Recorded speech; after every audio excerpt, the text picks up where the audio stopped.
जी अस्सलाम वालेकुम नाजरीन, आप देख रहे हैं उर्दू पॉइंट और सिडनी से मैं हूं औरंगजेब बेग। इस वक्त हमारे साथ एक ढोल मास्टर सैम संगीरा जी, उनका नाम सैम संगीरा है। बहुत ही अच्छा, ये आज बैसाखी मेला में ढोल बजा रही हैं, तो उनसे बात करते हैं कि ये शौक उन्हें कैसे आया। जी अस्सलाम वालेकुम। सत श्री अकाल। सत श्री अकाल जी। अच्छा, थोड़ा दसो कि ढोल बजाने का शौक ਤੁਹਾਨੂੰ किस तरह आया? बेसिकली मैं हमेशा जो छोटी सी उदों तो ही मैनू पंजाबी म्यूजिक नाल बहुत प्यार सी।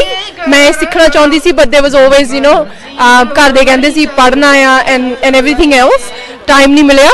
एंड देन आई गेस फिर and then I started learning. मेरे मम्मी डैडी अलाउ नहीं करते सी इनिशियली। मेरे mum was like how typical Punjabi moms हुंदियां आ, वो कहंदे कि एक कुड़ियां दी लाइक लई एक करियर सही नहीं हैगा ना। So it's not my career. I work in defense industry, and this is my passion. So I started learning. मैं चोरी चोरी बजाती सी अपनी मम्मा तो पहला, and then they found out मैं सिख गेम्स से बजाया तो मेरे मम्मा को पता लग गया। But now she's really proud and they're very supportive.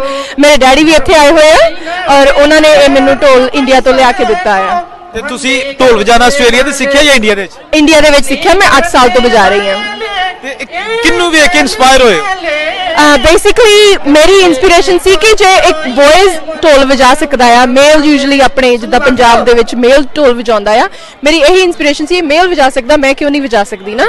सो यही मैं देख देख के मैं इंस्पायर हुई कि मैं भी वजाउणा आ, एंड देन मैं सीखना शुरू कर दिता। हाँ जी। ਤੇ कैसा लगदा ਜਦੋਂ ਤੁਸੀਂ ਢੋਲ ਵਜਾ ਰਹੇ ਹੋ ਤੇ ਅੱਗੇ ਦੁਨੀਆ ਭੰਗੜੇ ਪਾ ਰਹੀ ਹੋਏ?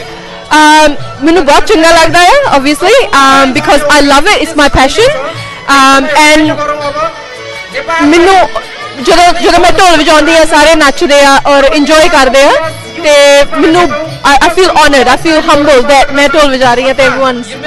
छोटी जी एक बीट बनाओ तो लाओ दादा थोड़ा जा। हाँ जी ठीक है।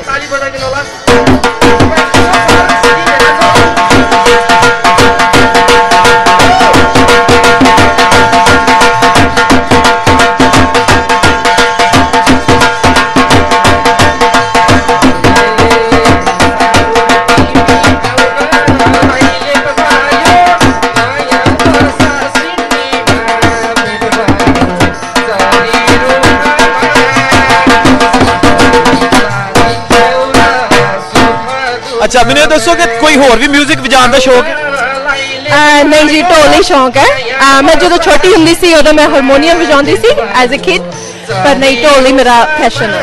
तो तुसी कहना चाहते हो अपनी जिहड़ी साथी लड़कियां ने किसी भी कंट्री दियां ने कि ढोल वाल इन्हां चीज़ां वाल लान जेहड़े सिर्फ मर्द ही करते हैं, मर्दां दी इजारादारी खवातीन भी कर सकदियां ने, की तुसी पैगाम देना चाहते हो? मैं ही देना चाहनी है कि इफ जे तुहाडा पैशन है उन्हें परस्यू करो, ठीक है। Your parents are right but they are not always right. See my mum never wanted me to play. मेरे मम नहीं चाहते सी कि मैं प्ले करा, but now she is really proud. ये अपना कल्चर है, ਇਹਦੇ ਨਾਲ ਅਸੀਂ ਜੁੜੇ ਆ, ਪੰਜਾਬੀ ਸਾਡੀ ਮਾਂ ਬੋਲੀ ਆ, ਇਹਨੂੰ ਅਸੀਂ ਅੱਗੇ ਲੈ ਕੇ ਜਾਣਾ ਆ। ਤੇ from ਜੇ just because ਅਸੀਂ ਕੁੜੀਆਂ ਆ ਉਹਦਾ ਮਤਲਬ ਇਹ ਨਹੀਂ ਕਿ ਅਸੀਂ ਵਜਾ ਨਹੀਂ ਸਕਦੀਆਂ ਨਾ। so if you have a passion for it, go for it and learn, and it's awesome, it's fantastic। बहुत शुक्रिया, तुसी साडा साथ दिता है। नाज़रीन, तुसी देखिया साडी एक साथी फनकारा इत्थे हैगियां ने ढोल मास्टर, उन्होंने पंजाबी इत्थे सिडनी दे विच लग्या था विसाखी मेला, उत्थे ढोल दी परफॉर्मेंस नाल जिन्ने भी लोग आए ने उन्होंने महसूस किया है। औरंगजेब नूं सिडनी तो इजाजत दीजिए। अल्लाह हाफिज़।